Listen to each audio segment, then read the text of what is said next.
I need to know how many junior high girls, I know you might not want to admit it. If you're in junior high, be proud. Can you just show me how many junior hires we have? Oh, okay. Okay, and how many senior hires? Okay, brave, very brave. And then mothers that would dare come with your children? Wow! Wow, there's hope for America! Yay! Yay! All the girls are like, don't applaud that my mother came. This is just such an honor. Sometimes I'm really torn up when I open this material because it is so significant. And I know you all will think, well, I bet you say that to everybody. But when we were singing, I was on the first row thinking about what so many Friday nights in junior high and high school were like for me. And how painful a lot of them were, especially without Jesus. And then when Jesus came, I embraced him heartily. That's what it means to accept Jesus, embrace him heartily. Go on, give him a big holy hug. Receive Jesus. Change my life forever. But when Jesus comes into your life and changes you, he wants to work on a very critical area for women. And it has to do with guys, boys, men. And tonight, I want to talk about how important that area is.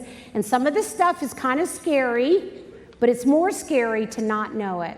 How I'm so grateful to God for virtuous reality and the vision of yada yada, because we want to stop the madness in this generation. It's out of control. It's crazy. So we're going to boldly tell you something tonight. And I want to begin with my own story. I want you to know that I grew up in what you would term, modern terms, we call it an abusive home, a horrible home. But I don't think you have to grow up in an abusive home to make poor choices in relation to guys. You don't have to grow up in a non-Christian home to attract every bozo that's in Texas. And trust me, there's a bunch of them out here. I know. I've been warned. Let me tell you. But we'll get to that in a minute. I believe that all little girls, my daughter's going to be dying of embarrassment right now, but it's too bad. I believe that all little girls grow up wanting the fairy tale. And I don't know about you, when you're from a home like mine, I really wanted the fairy tale. I wanted to believe that there's a knight in shining armor. There's a guy that'll love me forever. He'll never betray me. He'll be the man that God had birthed in my heart to long for, and that God would send him. But I didn't even know that as a little girl. That's what I wanted. I wanted the fairy tale. But I want all of you to think about fairy tales. What is something that always messes up the fairy tale? You got this great idea and this great story, and you got the princess. Who always comes along and messes the story up? Think about it. Who messes the story up? Anybody got an idea? Well, before the boys, can I give you something scary? I think someone said it. The Wicked Witch. Yeah. Dun, dun, dun, dun, dun, dun, dun. The Wicked Witch. She can come along and just wreck the story.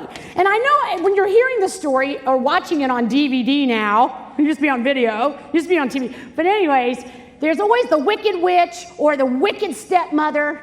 Well, the other day when I was in Winston-Salem and I was wearing my little crown and my... all of a sudden I went, oh, I know who the Wicked Witch is today. He's a bozo. And let me tell you, some of you are going, well, the bozo, he didn't look too bad. Well, let me tell you, my little girl, when she was little, I used to go, come here, Jessica. I want you to put this on. He's like, no. I said, you have to be aware that this is the most dangerous thing out there. It's not the Wicked Witch. It's the bozo. Now, when you look at this clown, listen to me. When you look at this clown, you'll think, but he's just a clown. He looks kind of funny. He doesn't look scary. That's the problem. Looks kind of cute. Doesn't look too scary. Oh, the surprise.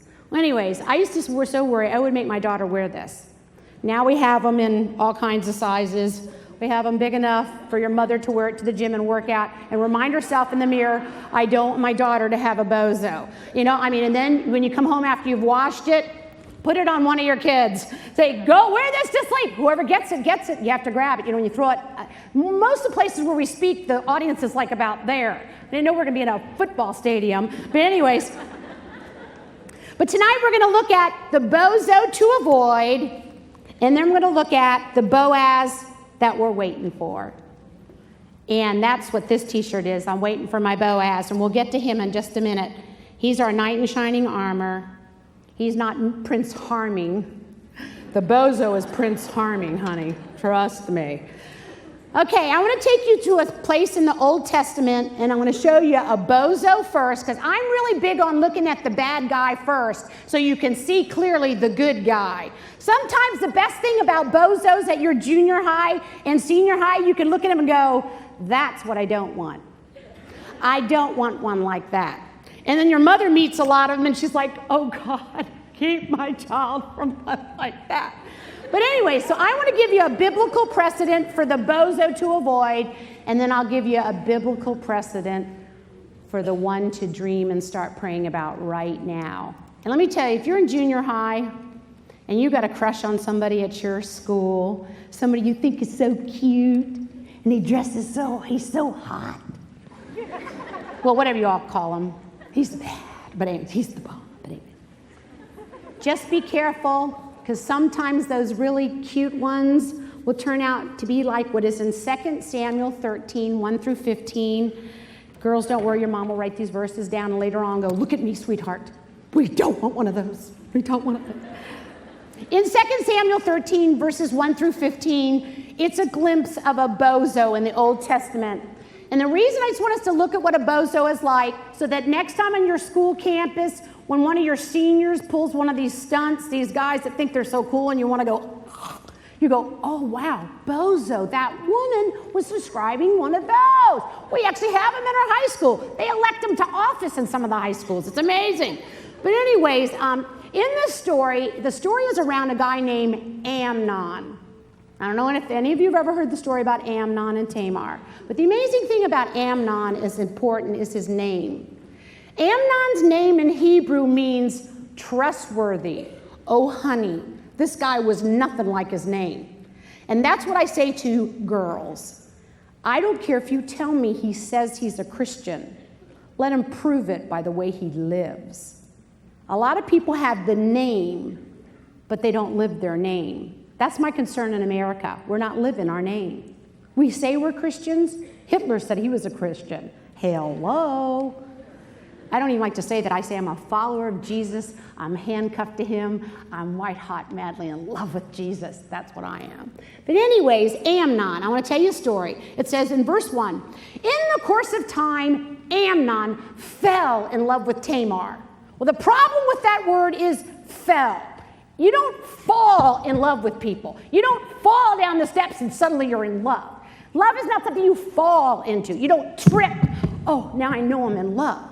No, wrong answer. It's called falling in lust. Lust means to look and set your heart upon. So in the course of time, Amnon, son of David, fell in love with Tamar, the beautiful sister of Absalom. Now notice what's emphasized. Beautiful. We'll go over that in a moment. But then it says, Amnon became frustrated to the point of illness on account of his sister Tamar, because she was a virgin. Now, right there, we got a loser in 3D. The guy is frustrated because she's pure. That is a bozo. See, a bozo is not attracted to purity. In fact, all they want to do is conquer and rob girls of purity. That's how you know it's a bozo. Well, what's interesting, he was frustrated. He actually got sick. Well, he had a friend. The first point under the bozo, it's that he's bent on his own way. And listen what happens to him. He has a friend that comes along and he goes, what are you so upset about? He goes, I'm so in love with Tamar, but there's just no way to get her alone. And because she's a virgin, she's just, you can't approach her, blah, blah, blah. He's going on. And his friend goes, I got an idea. Now, this is the kind of friend you hope your kids never have. This guy comes up with a plan on how to get the two of them alone. And he even says, fake being sick, ask your dad to send for, Princess Tamar. Let her come cook for you so you guys can be alone. Well, what's interesting in the story, it's important. Remember it says he fell in love with the beautiful sister of Tamar. Well, bozos are not only bent on their own way, they're obsessed with what's external. They're always, when they describe girls, it's always externals. That's all they ever talk about is externals. They never describe a girl as, she is the nicest girl in our 8th grade class. They never use terms like nice, sweet, kind, thoughtful, compassionate, friendly, outgoing. They don't even know those terms. Like, what do those mean? Bozos don't know anything about internals. Like, they're like, what's an internal? You mean like your gut, your kidney? Yeah, kidneys are right. Anyways, so, here's Amni and Jimmy. One of his cousins is trying to tell him how to set this thing up, and he says to his dad, oh, I'm not feeling good. Could you send Tamar in to cook for me? And his father's not getting it. Hello? So anyway, she comes in, and this is a prince, you have to understand. So when a princess comes in, they have all these maids and butlers. Everybody's all around. So I think that's interesting. She should have thought, why do you need me to cook for you? You've got a full staff of your own. Clueless wonder. So anyway, she walks in and she's cooking, and all of a sudden he goes, tell everybody to go away. That right there, beep, beep, beep, beep, beep, that's a signal. And this is for every mother in this room that still doesn't get it. Guys do not want to be alone with girls so they can give each other pedicures. Guys do not want to be alone with girls so they can paint each other's nails or talk about the English test they're having tomorrow. I mean, I hear that line all the time. Oh, they're downstairs studying. Excuse me, have you been down there to see what they're studying? They're studying the geography of each other's bodies? Okay. The mother's like, oh, not in my house. I'm like, oh, okay. Not in your house, because I know you guys are in Texas and you're all into the cool, you're smart. All right, but anyways, hypothetically, he said, tell all the servants to go away. Well, the minute Amnon said, make all the servants leave, Tamar should have gone, I'm going too. It's been cool. I'm out of here. And then he said, no, come closer. She should have gotten some kind of clue. Where was the alarm? Where's the bozo alert? Bam, bam, bam. So he says, come closer. Well, he comes closer, and all of a sudden he grabs her and tries, he's trying to kiss her and force her physically, and she starts screaming at him like, what are you doing? Like, are you crazy? I mean, that's the only word in Hebrew. Are you nuts? Are you fooling? No, she is like, are you out of your mind? And she says, don't do this. Please don't do what I think you're getting ready to do. Please. She's pleading. That's how you know you're in the presence of a bozo. They can never hear you. All they hear is the beat of their own lust. Bam, bam, bam, in their heart. Now, for some of the girls in this room, they're like, I would never be with a guy whose heart is beating like that bozo Amnon in 2 Samuel. I would never. I wouldn't even talk on the phone with someone like that. The problem is they don't come on that way originally. They come all charming and adorable, but they're playing so they can see what they can get. For those of you who got that translation. Anyways, bozos are bent on their own way. This girl's screaming. He's not listening. They're obsessed with externals. What's interesting in the bozo outline I have up there, it says he zeroes in on getting his own way with girls. I just want to take a little side note, and I don't know who this is going to be for in this audience, but if only one person gets it, it will have been worth saying it in Texas tonight. I'm amazed at how many young girls are impressed when older boys pay attention to them. I'm amazed at how giddy girls get when an older guy says something nice to them in the lunch area where they're getting lunch. And what is amazing to me is whenever I hear that an older guy likes a younger girl and all the girls are so giddy, I want to say, where's your mother? What's your address? Where do you live? I'm coming to your house tonight. I'm telling your mother. I'm telling on you. I mean, I'm every child's nightmare. You're like, oh no, don't let Mrs. Kendall see my mom. Older boys like younger girls for one reason. It's the same thing that was in Amnon's heart. If I could just get her alone and say the right things. I have this theory, and I have noticed I'm kind of proving it to be true. Older boys like younger girls because older boys know they can get their way more effectively with a younger girl because she's so in awe that an older boy paid attention to her. But what she doesn't understand is the reason he doesn't date girls his own age is he's already used all those girls, broken their heart, so he has to move down to other class levels. So just be aware of that. Just be aware that when these older guys like, I know he's looking at me. Don't be impressed. In fact, hold your book up in front of your face. You're not looking at me. You're not looking at me. I just have a little thing, one more thing about the bozo. I want to tell you something in the story. At the beginning of the story, it does say in Hebrew, in the course of time, Amnon fell in love with Tamar. Then when he finally got his way, he got his desires satisfied sexually. He finally got what he wanted. Now, when I'm reading this story, I'm thinking, okay, this guy loves her. He gets what he wants. So what should he be? Even more in love. Precious girls, hear me now.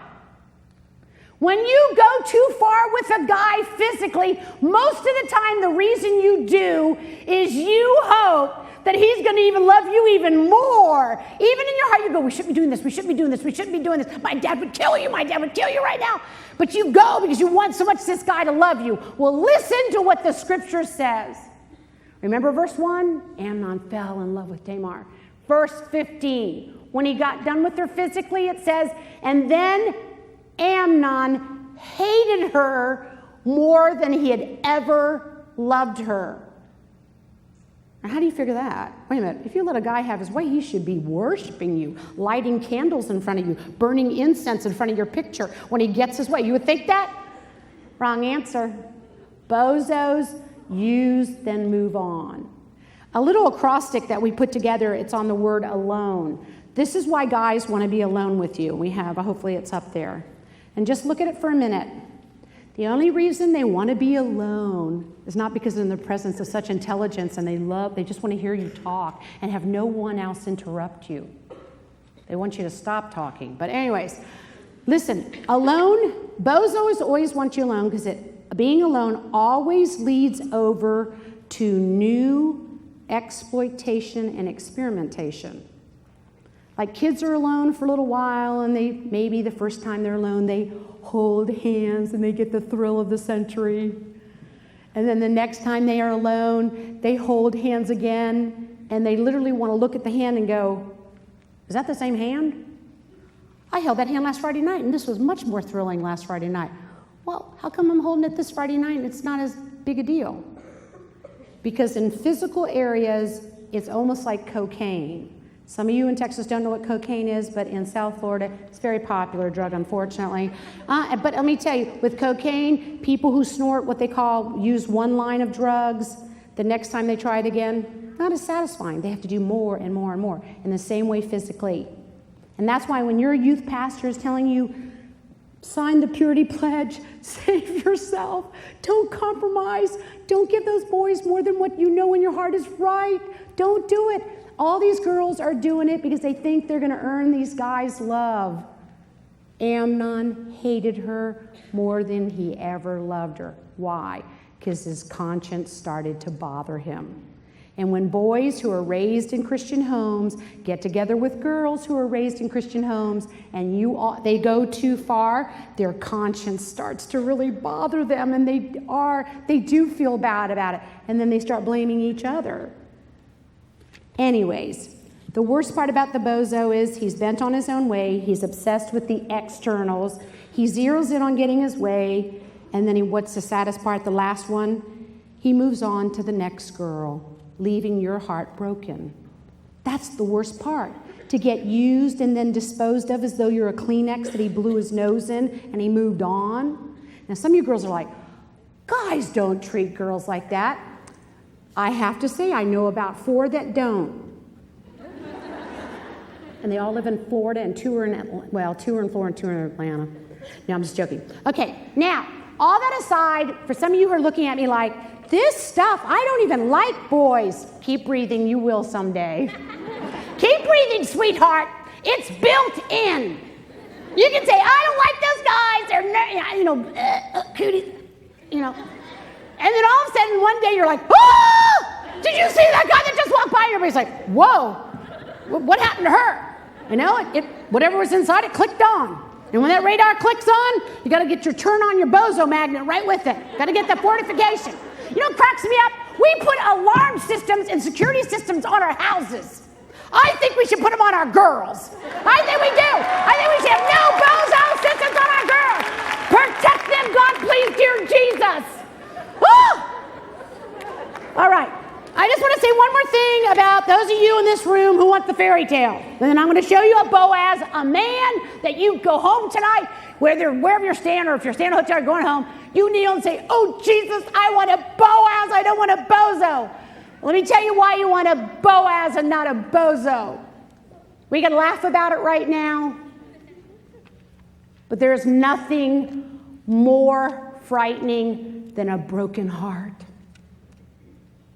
And nothing breaks a woman's heart more easily than a bozo when he comes along and wrecks the fairy tale and the dream. I was going to say something. I think I'll wait to the end. Okay, now I'm going to look at the good guy. Some of you are like, please get to the good guy. All right, it's too depressing. I don't want any more about these bozos. Now we're going to talk about Boaz. Boaz in Scripture in Hebrew means pillar of strength, warrior stance, man of standing. Some of you are like, guys are never like that. Don't say that. I know 4. So we've got a chance now. We're going to look at a contrast, and we're going to look at the chapter 2 in the book of Ruth. The book of Ruth is like one of the greatest love stories in the Old Testament. And I, on a dateless Friday night, was sitting in my dorm. My clothes were on a date. I wasn't. My clothes were very popular. In college, my clothes dated more than I did. In fact, when I went on my first date, I had to get one of my friends, can I have my outfit back? I'd like to wear that on a date. My clothes dated all the time. But anyways, on a dateless Friday night, one Friday night, I started thinking about all my Friday nights in high school and junior high that I was so ashamed of. And I'm so glad for the blood of Jesus that has forgiven me and cleansed me from all the poor choices I made. And he's made me brand new. I said, Lord, I don't feel sorry for myself because I don't date. I don't want to work myself into a gallon of Haagen-Dazs ice cream or go to the mall for some mall therapy. I just want you to be my comforter. And I opened my Bible to the book of Ruth, and I start reading the story, and I'm like, wow, I didn't even know that was in the Word, because I wasn't raised in a Christian home, so I was very new to a lot of the Bible. So I'm reading book of Ruth, and I find out about this woman who loved someone and lost him. He died. And then she moves back to Israel with her mother-in-law. And the law of the land is when you don't have someone to take care of you, you're allowed to go out into the fields and pick up leftovers. So here's sweet old Ruth. Say, hey, where do we go get the food? What do I do? Their welfare system says, get out there and start. You can just pick up wherever you see people harvesting. She says, mean I can take what's left over? Sure. In our law, go get it, girl. She's like, all right. So she gets out there with her apron. And in Ruth chapter 2, a very powerful statement is made that changed my life forever that night. It said, Ruth walked into a field, was looking for where some women were working, and she went and got behind a group. And it says, and Ruth happened upon the field that belonged to Boaz.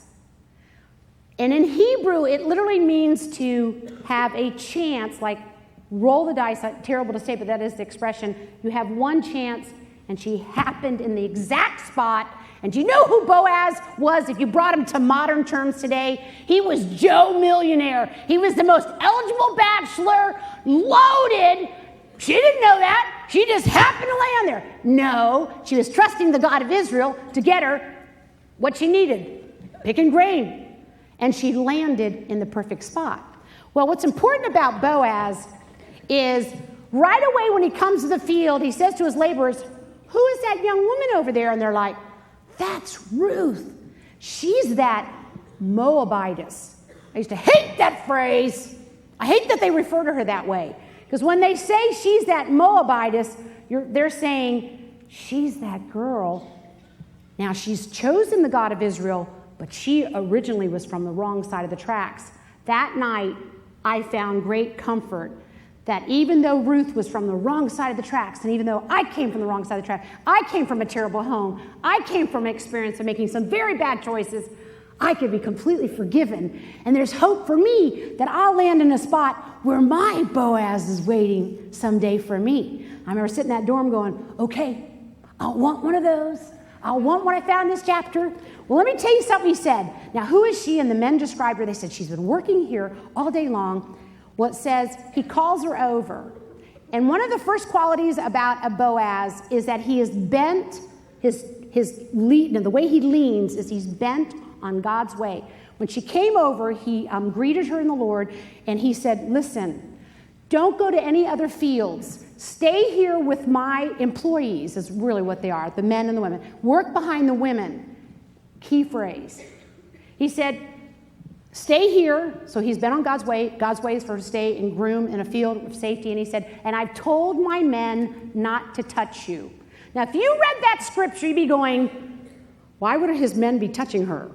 That's my first thought. I remember reading that going, why would the men touch her if she's harvesting? What does harvesting have to do with those guys touching her? Hello? Well, I did a little research. And now I know this is terrible, and you're like, don't say that in front of junior hires. Okay. The bottom line is this. In those days, when a woman came and got something free, she's filling her little apron full of barley, wheat. Before she'd leave the field, one of the laborers would say, hey, you got a lot of free wheat there, lady, or girl, or babe. And they're like, how about a little something in return? It makes me insane that girls think that when a guy takes you on let's say you are 16 and above and your mother lets you go on a date, she examined that he thinks, God willing, this is not a bozo. It amazes me that when girls go out with boys, that they think that the thank you is them. That when the guy takes you to a nice place to eat and maybe even pays for a movie where he probably got his money from his dad anyways, you should thank his father. But anyways, they're going to walk you up the door, and girls say to me, well, when he walks you up to the door, what do? You say thank you. What do you mean you're not supposed to? No, that's not thank you. This is thank you. And if that ain't enough, he's a bozo. Sorry. Of course, only the mothers are clapping, not the girls. No. Okay, now watch. In this outline, it says, bent on God's way, observant of internals. What's interesting about him when he was talking to Ruth, he knew she has a bad background. And the men in that group knew she had a bad background. And this is for the older girls in the audience. Unfortunately, when a guy knows what you've done with another guy, he wants to step it up a notch. And Boaz knew that those men knew she was a Moabite, that she came from an ungodly background, and she would be easy to take advantage of. They can sniff you out. They know those girls who are secure in who they are in Jesus, and they don't have to say anything but thank you. And then they know the girls that think that they say thank you with their bodies. How? Not in Texas, but girls in Florida, very confused. Okay, now, watch this. Boaz's first response to Ruth was to say, stay in the field. I've told the men not to touch you. What does he do right immediately?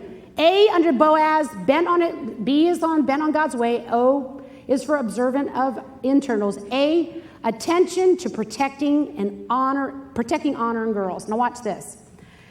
Boaz was committed right off the bat to want to protect Ruth sexually. Right off the bat. Protect her purity. Take care of her. Right off the bat. That's how you know you're in the presence of a Boaz. But what is so sad to me nowadays is Christian girls don't expect to be treated with honor. They don't expect guys to be in awe of them. They're so in awe of the guys that they think that whatever the guy wants, they do. And I'm like, hello? A normal, proper response to you as a young person is for a guy to say, don't you dare treat her like that.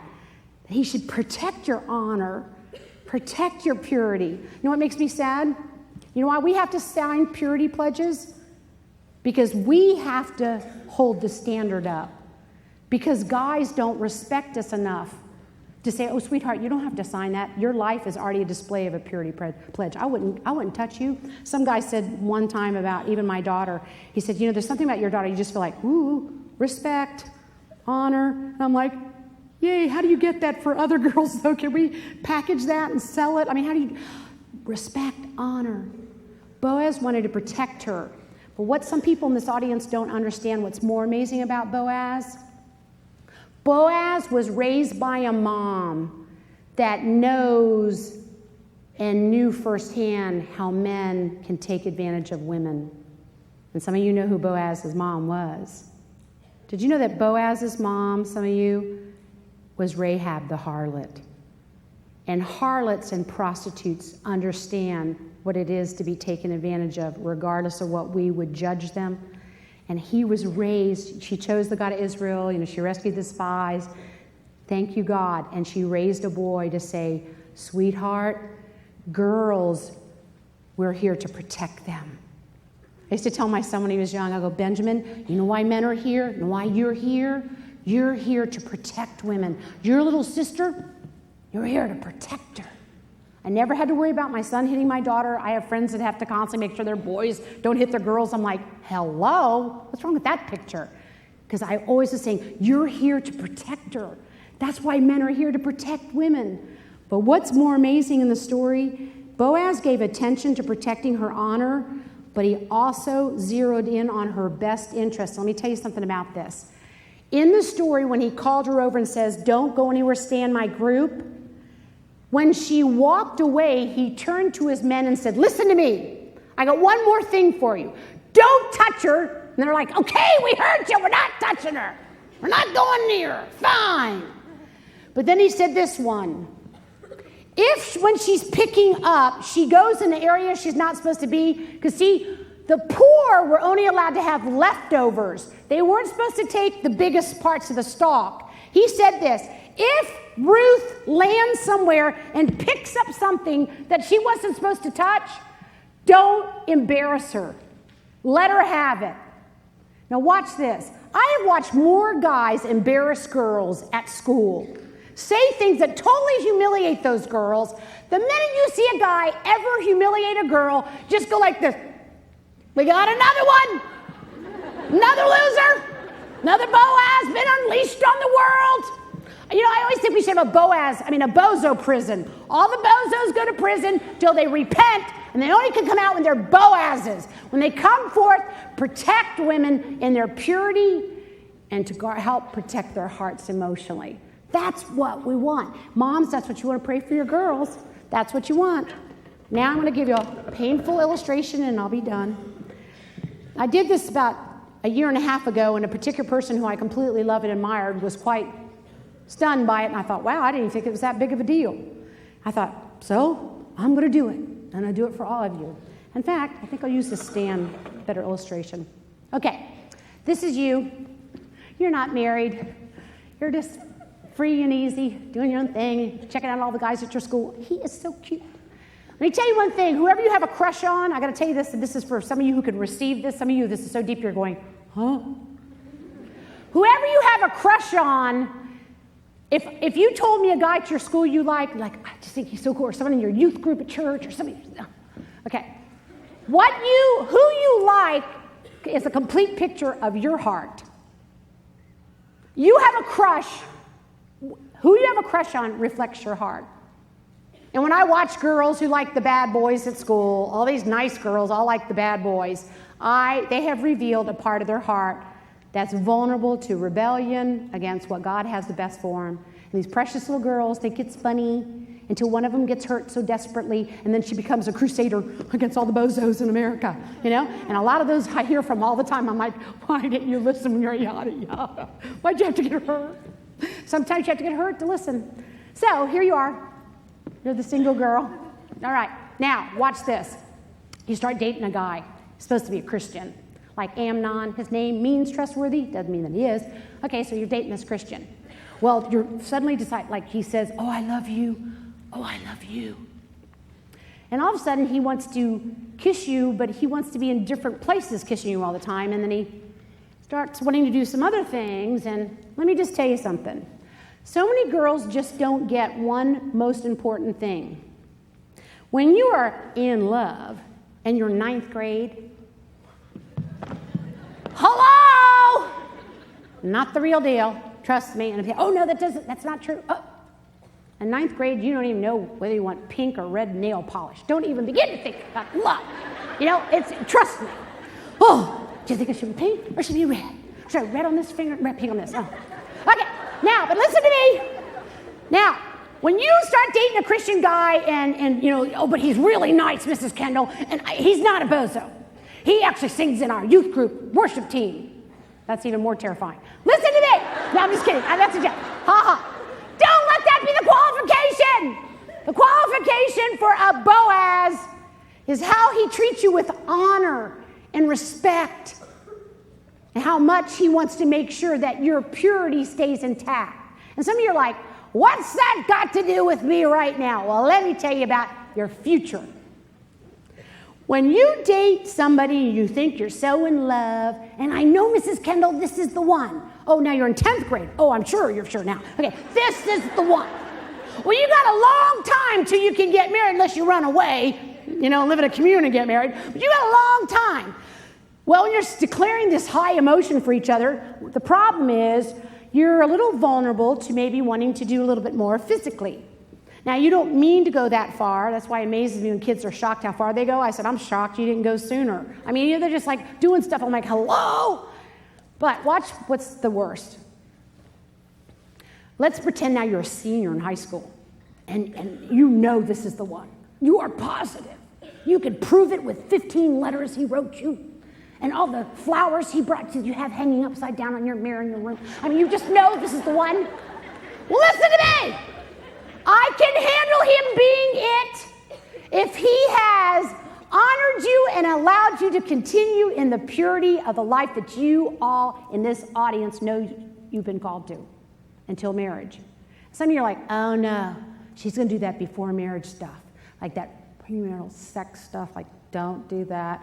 Well, I want to just close with this illustration. You've taken me this long to get to it, I'm sorry, because I want to say it in a careful way and not offend. A young man that so loves you, who can't control himself physically and wants to go further than God wants him to go with you, and further than your dad would want him to go with you. Listen to me. You think, oh, but we're so in love and we just know we're it. Let me tell you the bad news.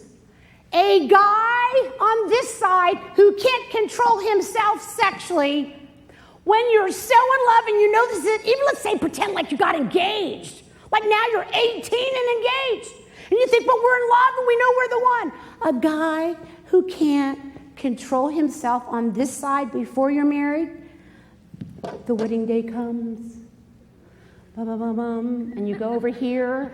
Sweetheart, on your wedding day, if the guy did not control himself with honor and purity and holiness in the area of how he handled you, you think when you get married like, well, now we're married, so who cares, Mrs. Kendall? Because then it's legal. Wait a minute, sweetheart. A guy who cannot control himself in the area of lust and going further than what he wants before marriage, you know what it calls that name in the Bible? It's a big word. Fornication. Just means premarital sex. Okay, fornication. You say, well, what's that got to do with anything? Listen, on this side, it's called fornication when you fool around sexually. On this side, what is the big word? Adultery. I have talked to hundreds of women whose husbands have committed adultery. And every one that I've interviewed, they fooled around on this side. Because if a young man can't control himself before he gets married, you think marriage makes those problems go away? Oh no, honey. It gets you talk about the wicked witch? Sometimes it's the wife that becomes the wicked witch. Okay? So be careful. Just be aware, girls, that when you're practicing self-control with a 9th grader that your dad and mom lets come over to watch a video or DVD with you, when you are practicing purity then, you are practicing for a successful future. You are practicing for a future of honor, a marriage that will last a lifetime. And one of the most important things in marriage is self-control. And so many young people think self-control has to do with, well, we can't have sex till marriage, so no wonder we feel so much pressure. Wrong answer. We are in a sex-saturated society. The pressure is on everywhere. We are here at Yada Yada to teach you some principles and hopefully encourage you in such a way that you're like, no bozos allowed within the vicinity. I want a restraining order on all the bozos in my life right now. Thank you.